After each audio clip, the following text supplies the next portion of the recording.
It's true. We are all matching. Hey, welcome to the 2-month review, the weekly podcast brought to you by Open Letter 3% and our loving patrons.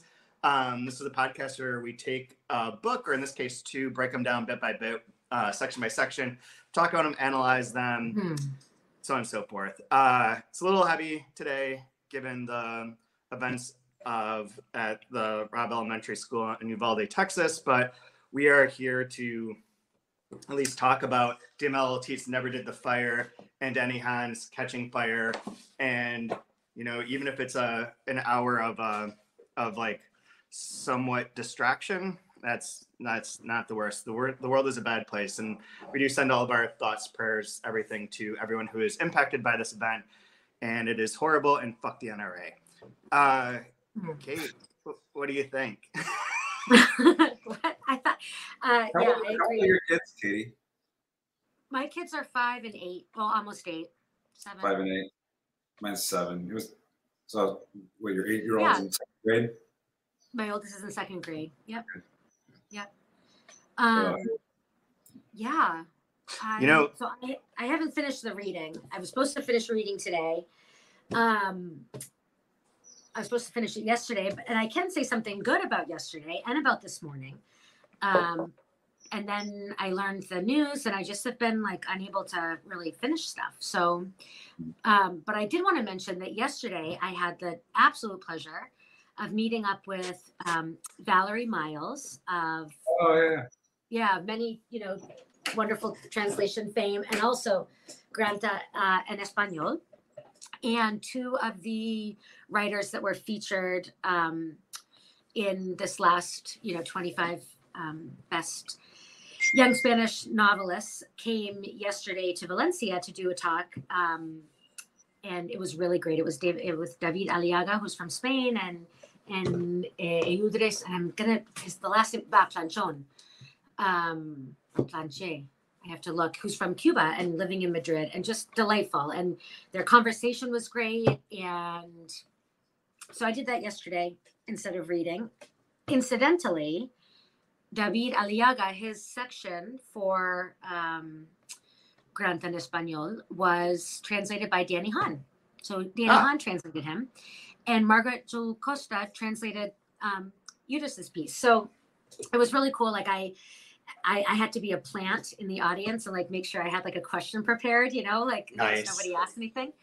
And so my question was about their experience of being translated and like what that was like, and things, anything they could speak to. And they had some like great, even like little stories about, word choice and going back and forth with the translator and working with them. And I mean, I'm imagining like coming from Cuba, like getting like picked for Granta, and that they tell you like, well, here, like Javier Marias and Jose Saramago's translator is going to translate your short story. It's really cool, so, and Valerie is wonderful and is always, has her hands in a bunch of cool projects. So that was very energizing. I can say, like, from the translation world, good stuff's happening there. How did you like some of the, I guess, like, my first introduction was that one issue, I think it was in 2010, maybe, that had, Carlos LeVay was in that one, Samantha Schweblin. Newman, Andres Newman. And I think there's some fantastic writers that got into some great things. Pola was in there too. Yeah, Pola was in that. What do you think of this selection? So it's been like almost exactly a year that it's been out, and it's going to be super interesting to see where everything ends up like in 10 years, like we're able to do with the other edition. There are some of the authors are already, like Irene Sola, she was translated by Mara Faye Latham for Granta and for Granta Press, and in the US it came out with Grey Wolf. And I know that Andrea Arbejo is coming out. I think that was a Julia Sanchez translation. So, and I don't have the whole list in front of me, but there are quite a few that I think will be published, and then it'll be interesting to see what happens and where they all are in 10 years. Some of the things that they were saying that the authors were talking about last night that I really liked they talked about how wonderful it was to read each other, Nice. and how to come across works that they would have never ever necessarily gotten their hands on otherwise. People writing, in their age group and from very, very different perspectives, like not just culturally, of course they're all writing in the Spanish language, but from very different places and very different Spanishes. But also just, like stylistically, obviously thematically, but how, like, what a discovery it was for them to read each other. And I guess some of them, like, they've created groups like where they read each other's work, like their works in progress right now, like several of them are working on novels, and they send each other pages, and they support each other that way. And one thing that Yudris said yesterday was that he said, so it was something to the effect of, there's always like polemic around, and this is perfect to talk about now too, because like we've got the Booker announcement coming and all this stuff, but there's always going to be, whenever something has to be like picked, there's going to be dissension, there's going to be judgment, there's going to be righteous anger, and there'll be agreement sometimes too. But that what you just was saying was that, like, in terms, like, it might, whatever you read, like what you read might not be what you are looking for. It might not be part of like your search as an intellectual or as a reader, but to be able to read people from a place of like appreciation for what they're doing, even if you don't like it, is really important. And I love that, because Chad and I have talked a lot about this recently. It's just in terms of like, as how difficult it is in the current climate with certain types of readers to say, like, to read things that you don't like, and to still see value in reading them, for example, or in, reading stories that like, where you don't find yourself like reflected. Yeah. And to be able to say like, well, this is still a worthy exercise, have to read it and write it. I'm glad they did it, even if it's not what I am looking for. And I loved that. I loved what he said about that. So it was like really good vibes. It was really positive. Like, it wasn't, that was the point. Yeah, the point was that, like, to the outside world, I think, and maybe in terms of people who weren't selected, there was like this feeling that it was like this, like, either like elitist or competitive type situation. But within the group, their experience is not of competition at all, but like a real sort of, I think, warmth of reception amongst each other, which was really cool. So yeah, it was good vibes. Good vibes.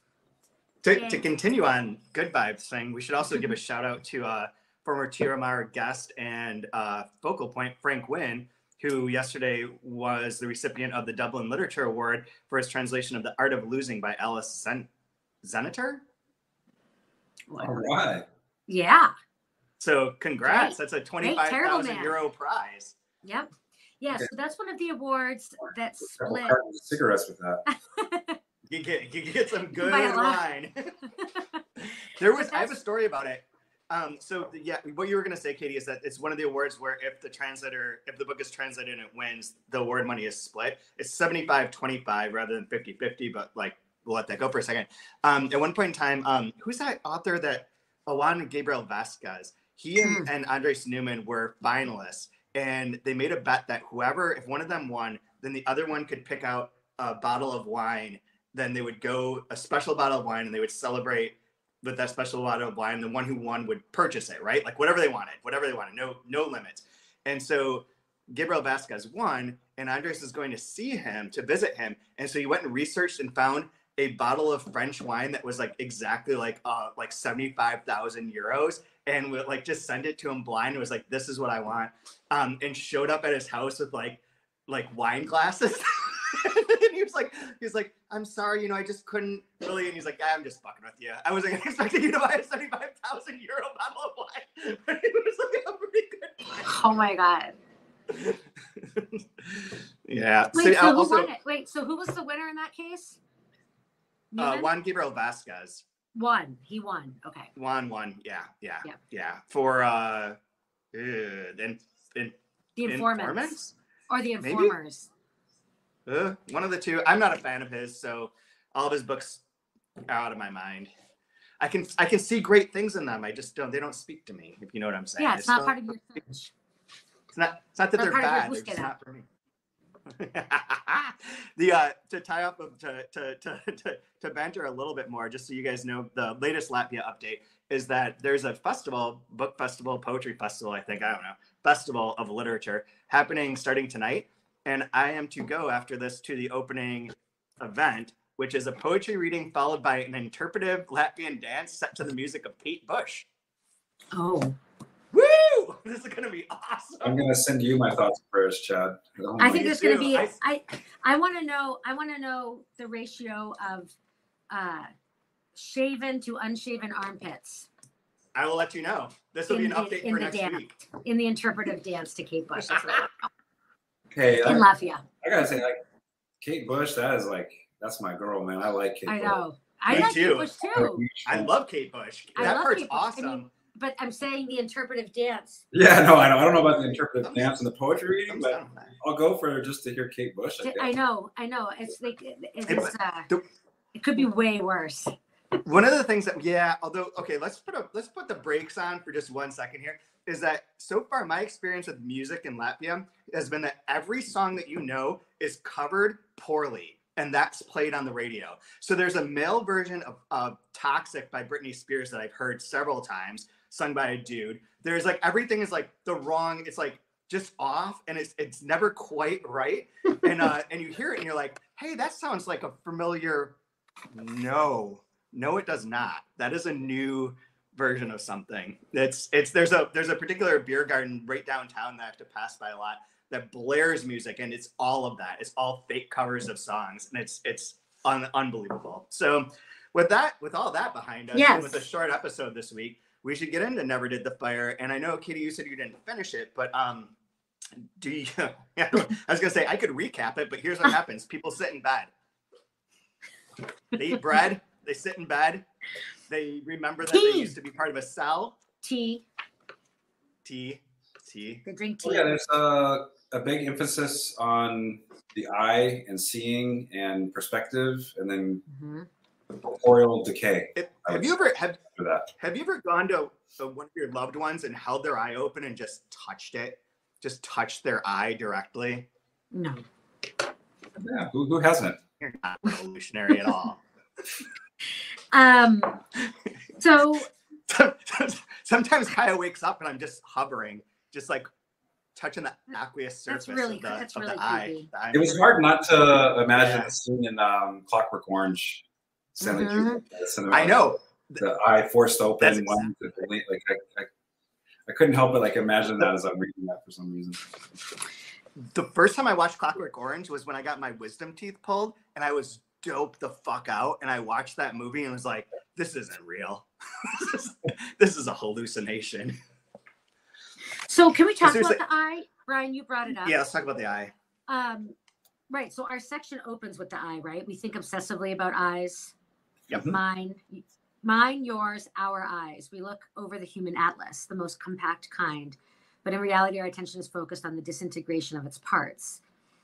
The excessive and cunning amplification of each organ, and there, of course, that enormous eye with its intricate relationships. So what the fuck are they talking? What is she talking about? Is this the cell?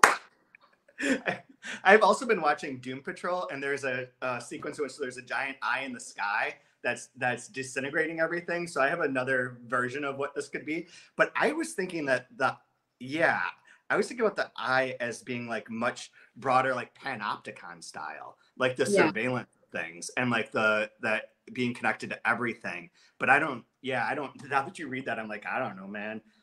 We think obsessively about 400 times. But we think obsessively about eyes. Mine, yours, our eyes. We look over the human atlas, the most compact kind. The most compact kind of atlas? I guess. The human atlas is the most compact atlas. I don't really know what that means, I have to admit. But I wonder if our attention is focused on the disintegration of its parts. I thought maybe this is again like referencing the coming apart of the cell or the weakness or the fracturing of the cell, possibly, is what I was wondering. But yeah, so what else do we learn? So, I mean, I think we need to talk, obviously, maybe about style, or about, like, you know, how this is being told. But I'm also curious, like, how are we being moved forward, and how in this section? So that's the thing that I'm most fascinated with. This ties into, and you are aware of this because you edited the book, but I just finished proofing this book about Editions de Minuit by Stephen Spalding. I think this is his last, Spalding. Spalding. That's coming out from Delkey Archives Scholarly Series. And it's a history of, like, Jerome Linden, who was the second person in charge of Minuit and founded, like, the Nouveau Roman with Robbe-Grillet, indoctrinated, brought Beckett into that tribe, Boutour, Pinget, all those, Nathalie Seurat, who's one of my favorites, all those kind of things. And in reading about it and getting reinvigorated into the ideas of the Nouveau Roman and how they structure their ideas and philosophy of writing, which look down upon plot and look down upon like characterization and look down upon the bourgeoisie aspects of writing, and instead said things need to be objective and outside and clarified in that way, and that the process of the writing, the adventure of the writing, of the creation of what you're seeing is more exciting than a plot. And so I was thinking a lot in reading this section as to how their plots materialize and move forward and how this one does. And I see certain parallels. I wouldn't say that this is like an example of the Nouveau Roman necessarily, but I do know that, like, Robbe-Grillet said that his writing was most influenced by Juan Jose Sayer, the Argentine writer who we published, and he has some similarities with Diamela Eltit. So it's not like, you know, there doesn't have to be a group for things to have influences and to be occurring in other parts of global literature. So I think there's a bit of that where it continually sticks with, like, describing the eye, describing the touching the eye, describing that room, staying in the bed, the thing about the legs, everything's like these little individual, almost atomistic components. And then what the plot isn't being, like, spelled out, because that's the less important thing. It's coming about some other way.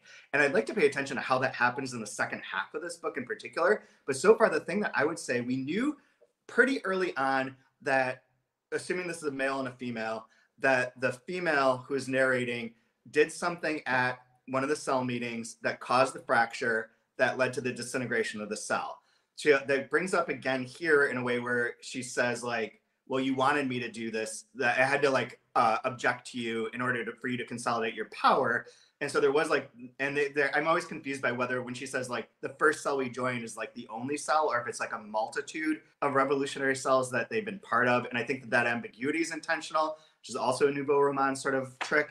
But I think that the plots come out slowly but surely with the idea of I think you said this, but the baby who died, that there's a he that they did not take to the hospital, because if they had been seen again, surveilled, witness, that would be horrible for them and for the cell and for everything. And so they do not take this, I believe, child to the hospital, who then dies, and that there is a sense of trauma that's sort of at the core of this, and that slowly but surely it's like unpacking the I'm going to say some crazy shit here, unpacking the physicality of the trauma through, like, the various, like, a focus on eating, the focus on the sight, the focus on her legs, the focus on different portions of things, as being all broken down.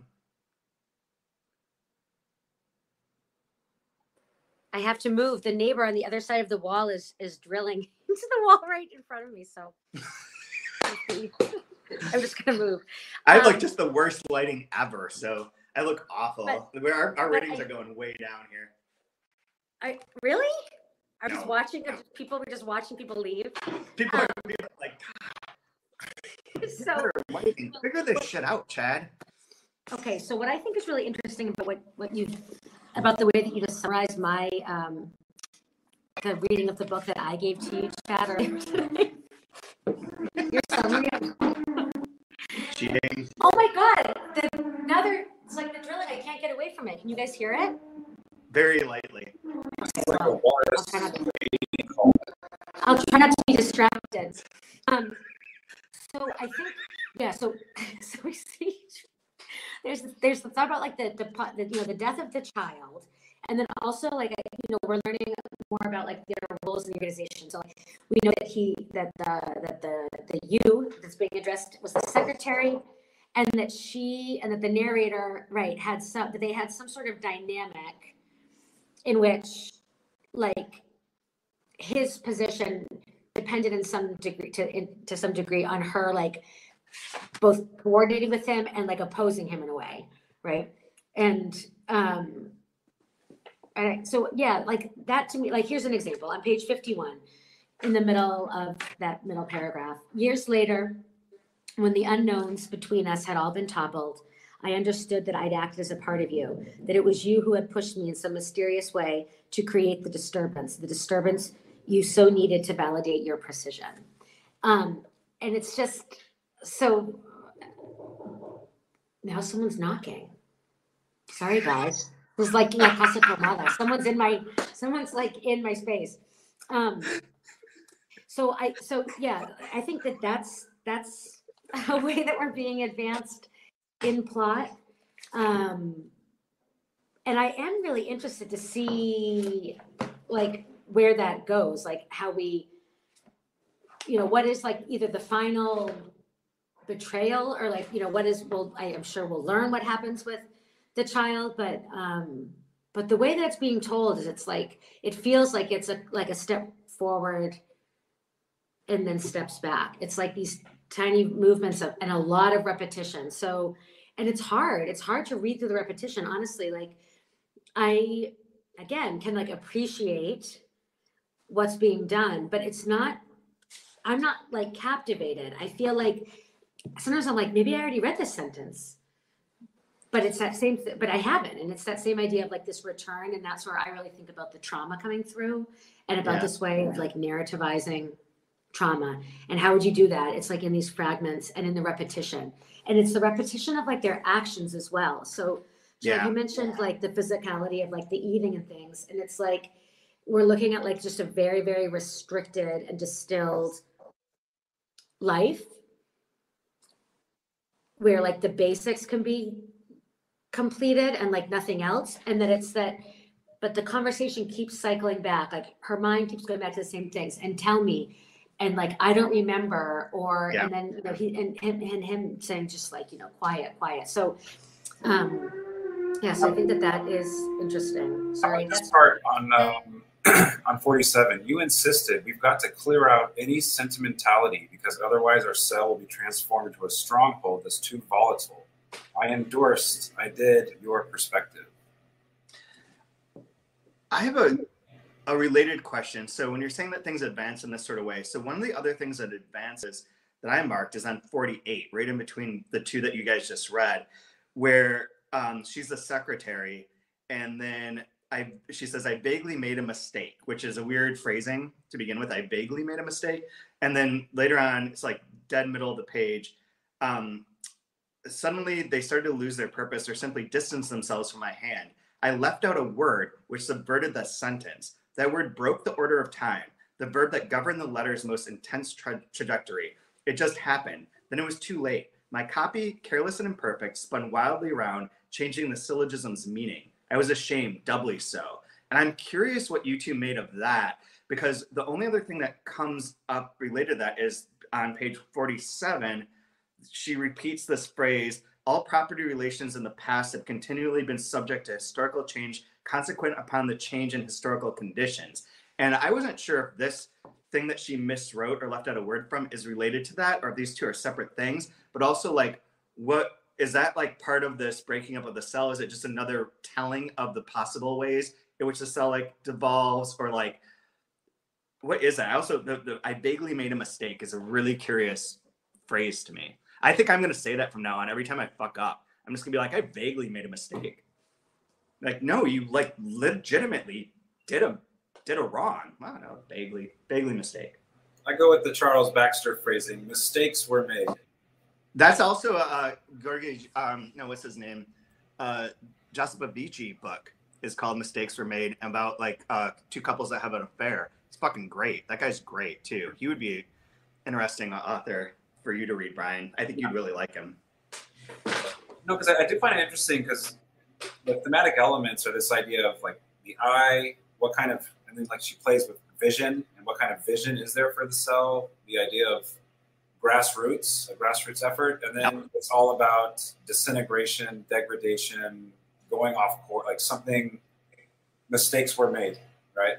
And also, it's something, it goes off course somehow, and it's falling apart, it's decaying, it's crumbling, and this, yeah. Which is contrasted with her vaguely making a mistake, and like the grassroots thing always is kind of sprawling, and there's a sense of that sort of disintegration, like you say, contrasted with that she said whatever she said so that he could make sure that he had his precision, that his viewpoint is from the sentence you read, Katie. I had remembered it as position, but it's precision, which is slightly different and like a weird counter to like things that are sort of falling apart. Yeah, it's interesting because I feel like the way that she it has sort of like either constructing her identity as she tells the story, the narrator, and throughout her life in relationship to this man, is that she's the one who sort of is like escapes the borders, right? Like she's the one who wants to eat and is like, and will drink the milk and like, have cheese, you know, and it like crazy. The body, you know, she's ready to eat. She doesn't have to be so militant with the rice or whatever. And the way that she describes it is like, it like disgusted, you know, he didn't want her to watch him swallow and he didn't want to see her eating. And now it's like, there's this thing right here. Yeah. So on page 49, well, also she's the only one who now goes outside. Yeah. So again, like there's this part of her that is like, seems like a less controlled figure in opposition or like in contrast to this like very, very controlled other person that she's with. And so on page 49, where was this? Shoot, I just lost it. Oh yeah, here we go. Well, she says, yeah, so she says that like as she's doing the copying, right? Because she wanted to have this position, less submissive. And I mean, that's really interesting. She wanted to have like a less submissive position and like gets to be the copyist.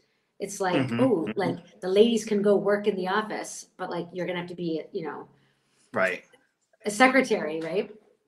It makes me think of Mad Men. But when she says like, so they had a certain aptitude, right? She was like selected for this job because of the aptitude. Certain aptitudes that allowed us to come together, except on the day when tedium must have assailed me and I abruptly broke the regulations. And again, so like there's this sense of her not being disciplined in the same way that others are disciplined. And perhaps acting more like naturally in that sense. And so I do think there's like like, it seems to me anyway, that like there's a dichotomy being set up in this dynamic. With this sort of dichotomy too, that this is trite to say and whatnot, but like there is sort of the dichotomy that's coming up here too of like the female as natural and as like acting and organic and the male is cerebral and stoic and aesthetic and like confined, precise. All those things are kind of popping up here too. And that's interesting. Like when you go back then to like the human atlas, whatever that might mean, but of the body, like the precision of the body and the precision of the eye is like a really remarkable thing. And she references a few times of like, well, no, this signals to your optic nerve or whatever. But like for us to see is like a really intricate, specific sort of working. And like, if you think of the cell as like a body that is going to be a revolutionary spirit, that will become a model for a different sort of society, one that doesn't include AK-47s or whatever the fuck and like other things, and is not so awful. The precision of it is sort of important in terms of like how it functions together. And then also has that tie of like, if it's too much in that way, it's too restricted, too much bread, too much rice that you choke on, and not enough like organic feeling. And then you end up with a dying child. Is this the plot of this book? You know, and I think you titled what did you title the episode? Something horrible. Because I was looking for the most horrible line. Was it something about? It is the death machine exterminating. Well, it's the. Oh yeah, the death machine. Death machine. The whole line is like Death Machine exterminating the cell machine. Okay, because on page 54, something I have highlighted that I thought was really interesting is, if you will permit me to read it, he's dying, I thought. We thought it together, said it together, he is dying.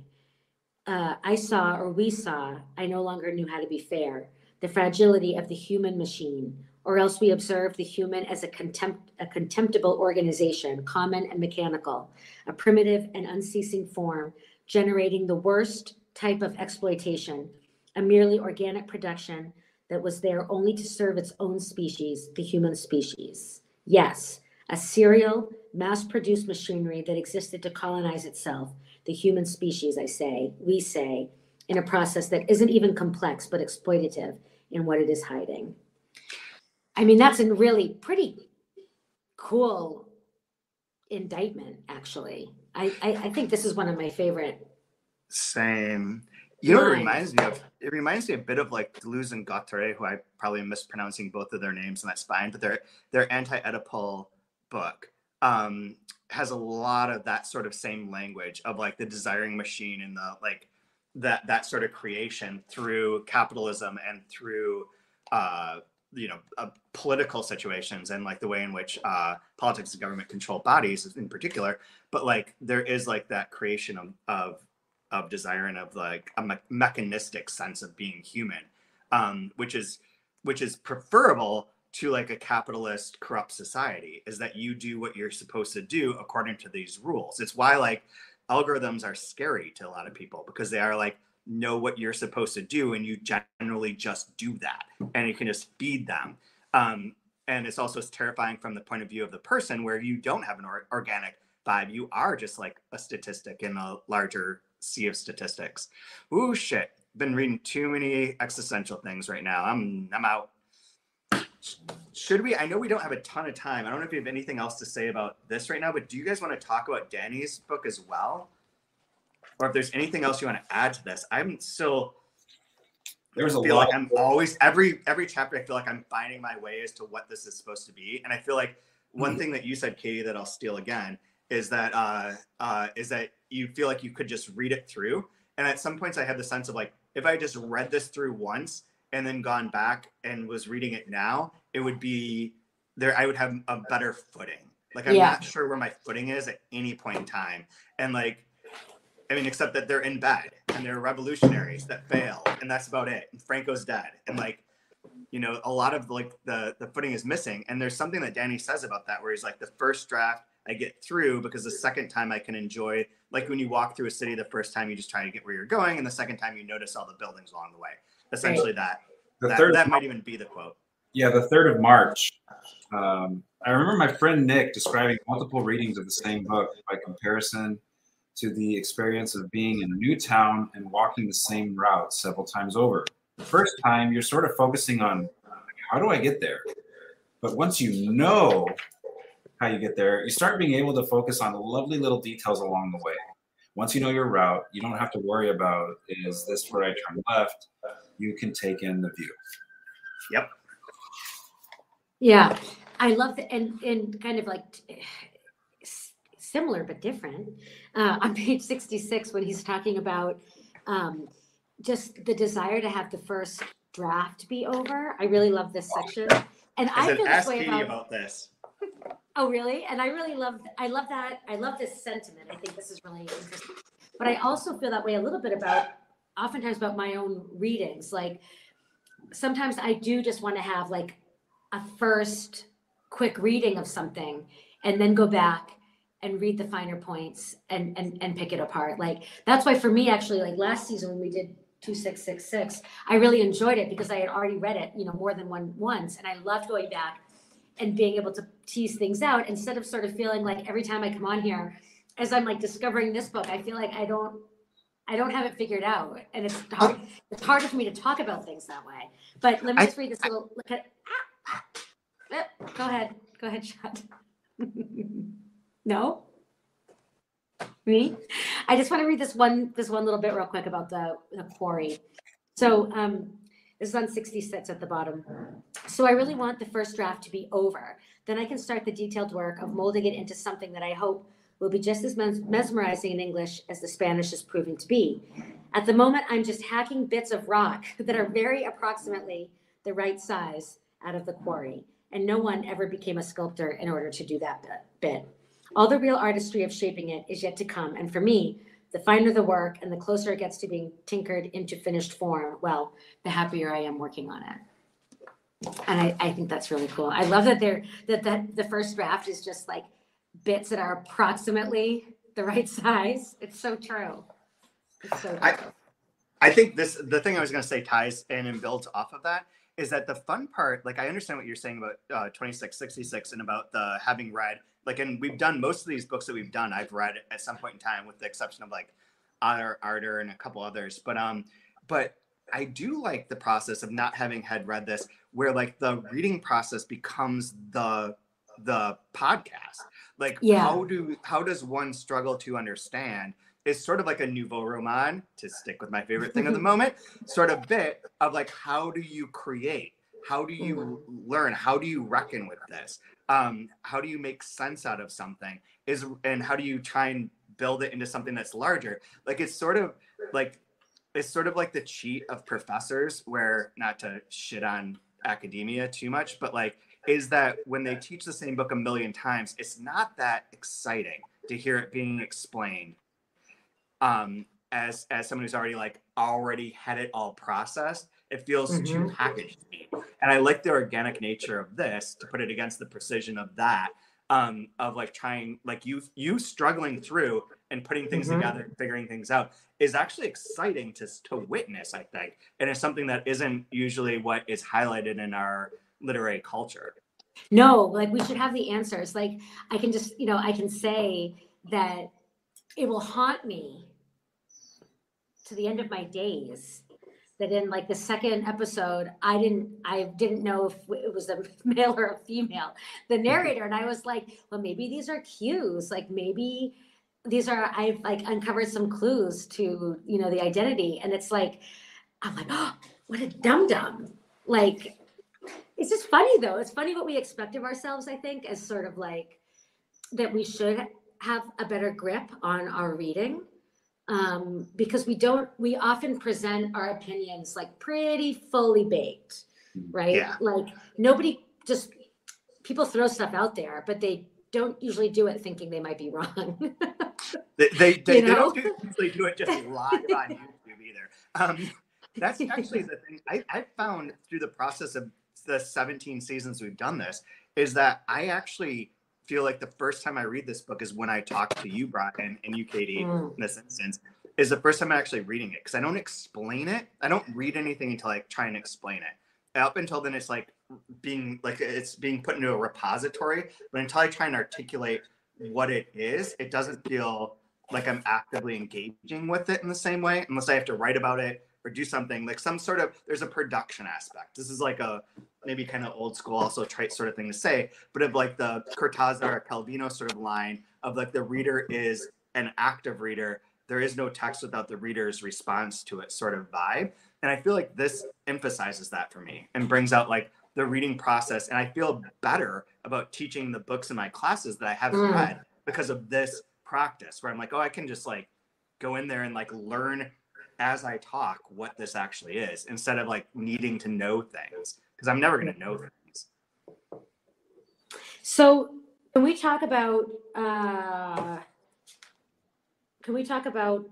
well, actually, I want to talk about imposter syndrome, because I think that's great. Kind of interesting. But I actually think it'd be more interesting to talk about this part where with the title, and about how like Twitter sourced the title as like a Cesar Vallejo poem. And I think this is cool how this came to be, if anyone Agreed is interested in picking up on that. GMS El Fuego Nunca. We can end on that. Mother tongue. You sound like me pronouncing every Latvian word I see written on the sign. Juego yes. Tu rol de frio muerto. Oh my God.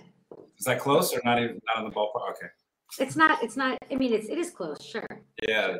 Sure. I'm just, I support anyone trying to speak another language. So sure. But it's cool, like this paragraph. So, on 71, as it was pointed out on Twitter, from @CEllos Vieron, pointed out on Twitter that when I started the diary, the title is a line from a San Vallejo poem. And so in theory, everything fortunately is still a norm of theory at this point. The title should be translated in such a way that it could be made to work within that same context, as if extracted from an English translation of the Vallejo poem. And so this is interesting. Like, sure, I could find an existing translation of the Vallejo poem and pull the line out of that, which is what I assumed had happened. Same.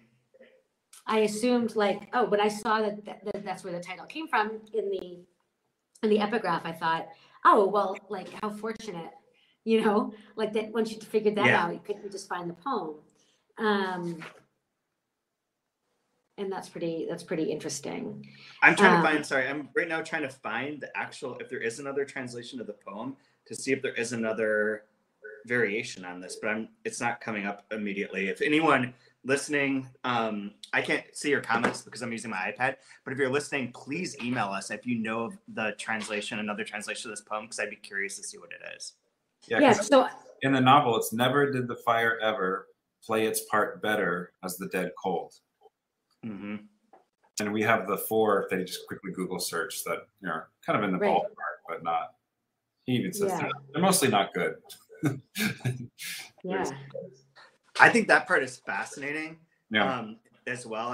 That's the one I had marked to talk about in relation to this too, is the thought process of why it doesn't work and what the emphasis needs to be on the second never and where that comes, and the fact that it comes in the epigraph, not in the title, is an interesting fits. I feel like it fits the book where there's these component parts that reflect one another but don't necessarily aren't always aligned. So we get the title "Never Did the Fire," but the real title is actually a little bit more. It's "Never Did the Fire Play Its Part Better Than the Dead Cold." Never did it ever do that. The ever is left off of the title, but it's in the poem in that line. Right. See what I mean? That additional part to it, that remainder, that aspect. The one that I wanted to ask you about, Katie, I know that you have the largest time constraint, so we can end on this, is the. This is something that I've seen in 1,000,000,001 translations, and I wanted you to speak about it for a second of the struggle of the article of the. Yes, I'd love to. Is that included in the diary? Because I did not finish the reading for today, Professor Post. It was. So no, I'm on the floor. It is the first thing that we read on February 12th. I like the chips. That is funny. That's really funny. Okay, hold on. February 12th. Okay. No, Chad, I'm not prepared to speak on this. Let's open next. Never mind then. Can we open with it next week? Yeah. Thank you. The next episode. One thing on the next episode, one thing I will say that's interesting and that I do struggle with, or that I'm working on now with this Juan Gomez Barcena book, is, where everything is, we often don't use. Oh, Chad's gone. I think he's out. Yeah, he really wanted that answer. Yeah, so I think that would be great to talk about that at the beginning of the next episode. Yeah, I like the ice cream.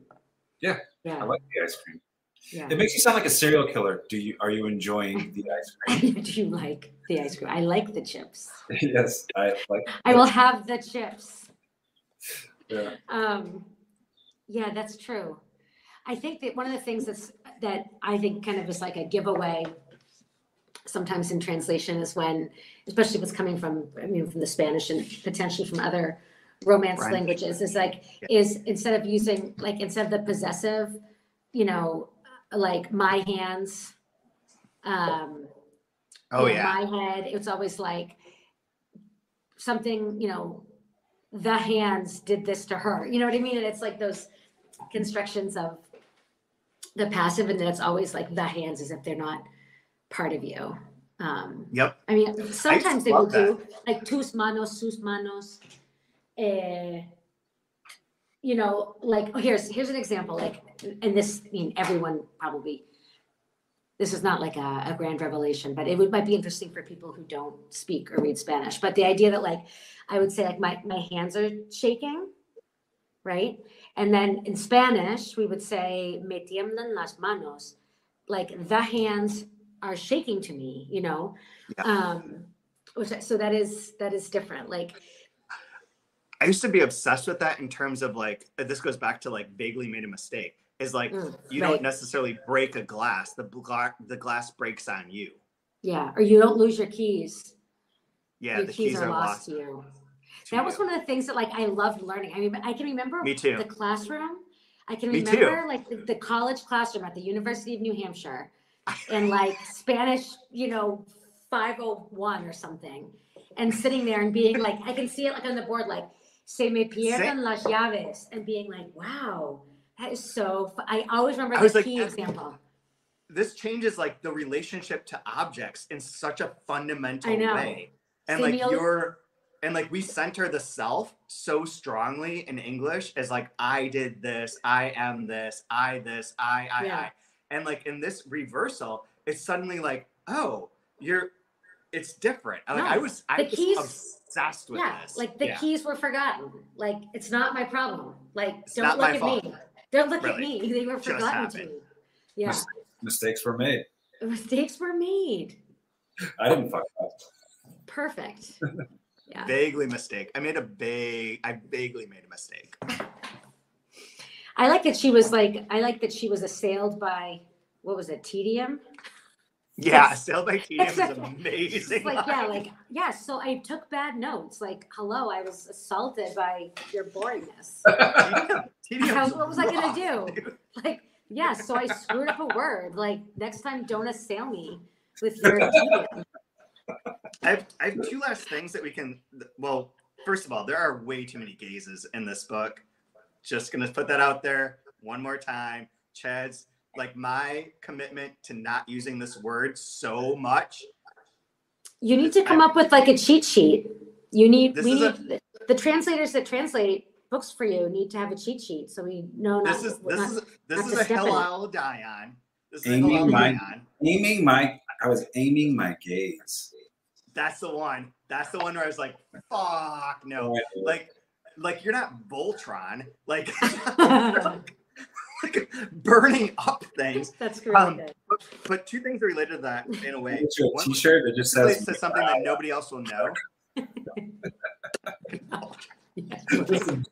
What does that mean? I can't talk about it. I can't talk about it. This is one that guys, only you. I have to go get the kids. Okay. I'm gonna sign off. Bye. Have fun. I do have to go. Sorry. Goodbye. Do you have a final line, Brian? Your favorite line? Aside from I was aiming my gaze, which I have very highlighted in here. Yes, of course. I imagine it's probably similar, giving the title that you gave the episode. Let me find where that went. You have yours rearing to go? No, because it was going to be the one I think you're going to steal. I watched the Death Machine exterminating the Cell Machine. From then on, we became mere cells. That was all. That was mine, but I'm going to go with a different one just to build on the jokes. Yeah. But before letting your gaze lapse into a blind spot, you see me, only me, so that I understand the value that is incarnate in that sort of smile. Gaze lapse into a blind spot was one that I was like, I don't think that is actually how that technically works, but just go with it. Just roll. Circled every gaze just for you. All right, so let's start next week with the, and Next week we're gonna start with the, which is perfect, and also just so that everyone knows, I'll update if I ever get. Oh, by the way, anyone who's listening, I don't have a computer anymore. It doesn't work, so it's at a Latvian repair shop. It may or may not ever be fixed. I may or may not have an identity after this. It's all good. I'm not worried about it. But when I get it back, I will update the reading schedule. But for next week, we go and Never Did the Fire up to page 90 and then Catching Fire up to page 105. So we'll be back next week with more gazes and thaws and trying to figure shit out on the fly. I've got my eye on you. Left eye. Only what is the Illuminati one? You're like,